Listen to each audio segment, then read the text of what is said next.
Tema renungan firman Tuhan untuk renungan hari ini adalah peran Tuhan dalam menjembatani kesenjangan budaya dan agama.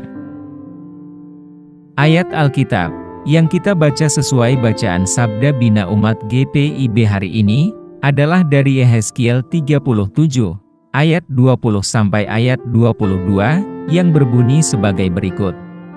Dan sedang engkau memegang papan-papan yang kau tulisi itu dalam tanganmu di hadapan mereka, katakanlah kepadanya, beginilah firman Tuhan Allah. Sungguh, aku menjemput orang Israel dari tengah bangsa-bangsa, kemana mereka pergi. Aku akan mengumpulkan mereka dari segala penjuru, dan akan membawa mereka ke tanah mereka. Aku akan menjadikan mereka satu bangsa di tanah mereka, di atas gunung-gunung Israel, dan satu raja memerintah mereka seluruhnya.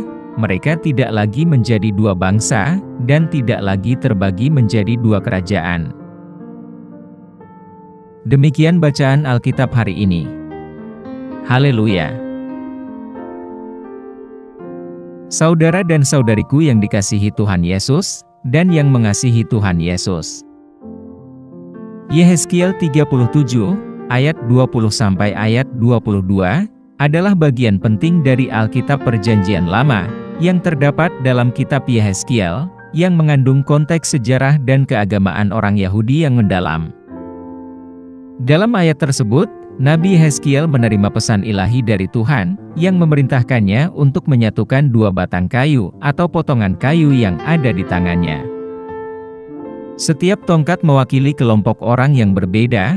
Tongkat Yehuda melambangkan kerajaan selatan, dan tongkat Efraim melambangkan kerajaan Israel Utara. Kedua kerajaan ini sebelumnya pernah terpecah karena perbedaan politik dan agama.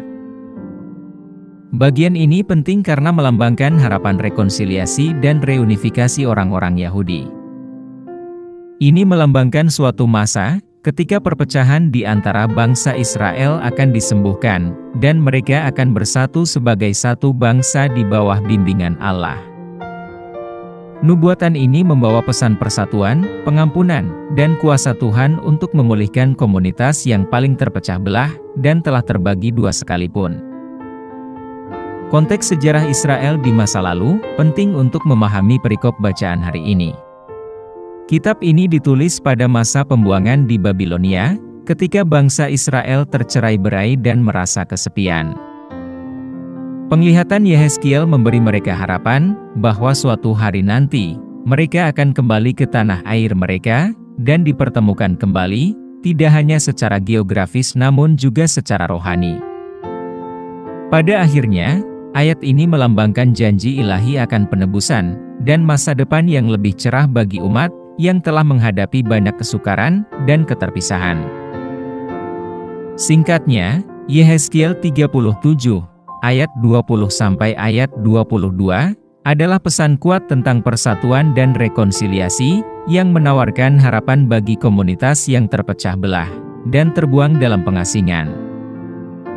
Hal ini mengingatkan kita, bahwa bahkan dalam menghadapi perpecahan yang mendalam, dengan iman dan bimbingan Tuhan, penyembuhan dan penyatuan kembali adalah mungkin.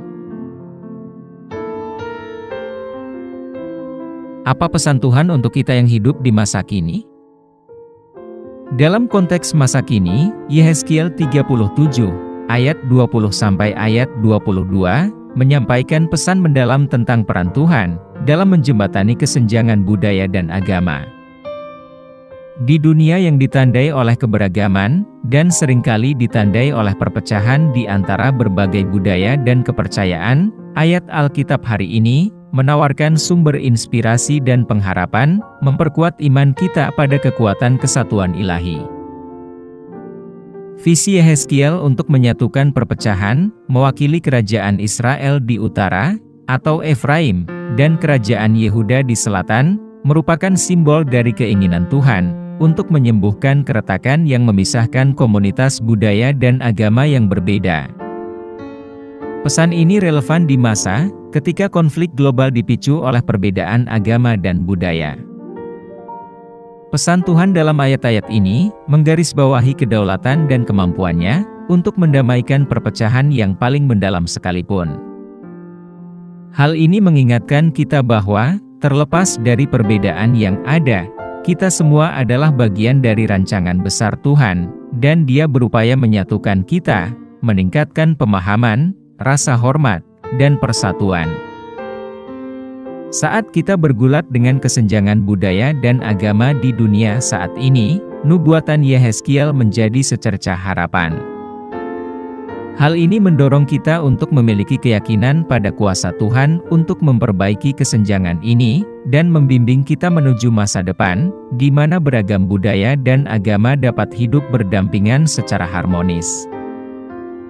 Hal ini merupakan pengingat bahwa, pada akhirnya, melalui kasih karunia dan kasih Tuhan, kita dapat menjembatani kesenjangan ini, menciptakan sebuah dunia, di mana perbedaan-perbedaan dirayakan, dan bukannya menjadi penyebab perpecahan.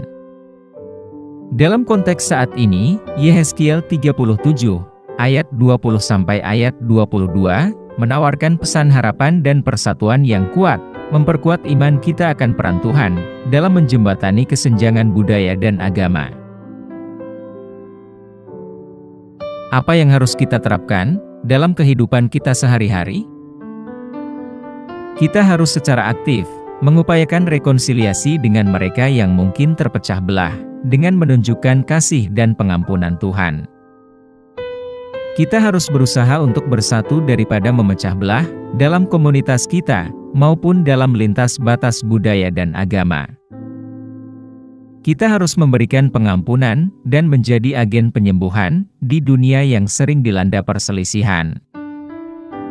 Pegang pengharapan, percaya bahwa rencana Tuhan mencakup pemulihan, juga di masa-masa sulit. Bekerjalah untuk menciptakan komunitas berbasis kasih, yang melampaui hambatan budaya dan agama, serta merayakan keberagaman. Mari kita berdoa. Tuhan Yesus, kami memohon kekuatan dan bimbingan-Mu untuk menerapkan pelajaran ini dalam kehidupan kami sebagai umat Kristiani. Tolonglah kami untuk menjadi instrumen rekonsiliasi, persatuan, dan penyembuhan di dunia yang sering ditandai dengan perpecahan.